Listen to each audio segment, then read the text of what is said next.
আবার আমরা দুই বন্ধু মিলে একটা মোকাবিলা পেশ করছি। বন্ধুর বিষয় হলো নামাজি বেনামাজি। ফিরে মিরাজ ভাই তাই করছি। আরে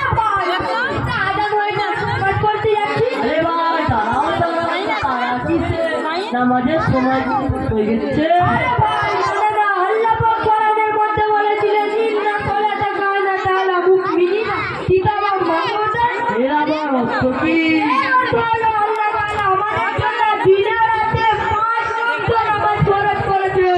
ভাই তোমরা ওই নামাজ পড়ে কি পাও? এমন কথা বললে তোমার লজ্জা করে না? তুমি কি মানুষ না মানে কি না প্রাণী?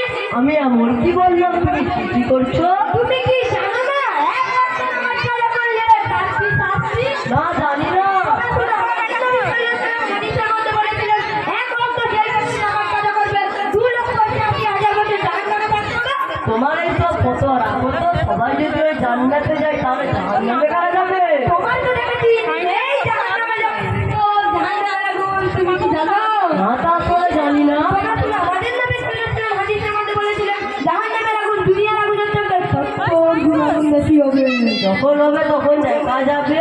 তোমার তো আচ্ছা তুমি একটা কাজ করতে ইট ভাটারে আগুনে 5 মিনিট পালিয়ে রাখো তো। না তা করে পারবো না। তুমি আমাকে তো বোঝাতে এসো না তো। আচ্ছা পরিদানে তোমাকে মা করতে তাহলে আমি কিনে ফেলেছি। তোমাকে দুনিয়ার পথে ফেরানোর জন্য খুব কঠিন। এত বোকাও না তো। আমি নামাজ পড়ি আর না পড়ি তুমি আমার হিসাব দেবে কি? না না না না দেবানো তুমি একজন মুসলিম ভাই তোমাকে বললাম অধিকার ছিল তা বললাম তুমি নামাজ পড়ো আর নামাজ পড়ো না সেটা তোমার ব্যক্তিগত ব্যাপার। আচ্ছা তুমি যা বলছো অবশ্যই ঠিক আছে। নবী সাল্লাল্লাহু আলাইহি ওয়াসাল্লাম হাদিসের মধ্যে বলেছিলেন বাইনান কুবারিকাল সালাম। মিরাজ ভাই তোমরা বলবে চলে আমার তো মাথায় ঢোকে না। না না না ঢুকবে না। তুমি প্রতিদিন বাজে যাবে বাজে দিয়ে পিছায় চলবে পাঁচ চলবে মার দেখতা আর ওই ভাঙার দোকানে বসে যে হুজুরি কি করছে চকলগিরি করবে তোমার মাথায় ঢুকবে কি করে? বলে তো বাথরুমের মানে কি? আমাদের নবী সাল্লাল্লাহু আলাইহি ওয়াসাল্লাম হাদিসের মধ্যে বলেছিলেন একজন বেঈমান ব্যক্তি আরেকজন ঈমানদার ব্যক্তি পাঁচটা ভালো নামাজ। কি আমি নামাজ পড়ি না মানে বেঈমান হয়ে গেছি? তুমি যদি নামাজ পড়তে যাও তাহলে তোমার নামাজ পড়া হবে না তো? ভালো হবে না।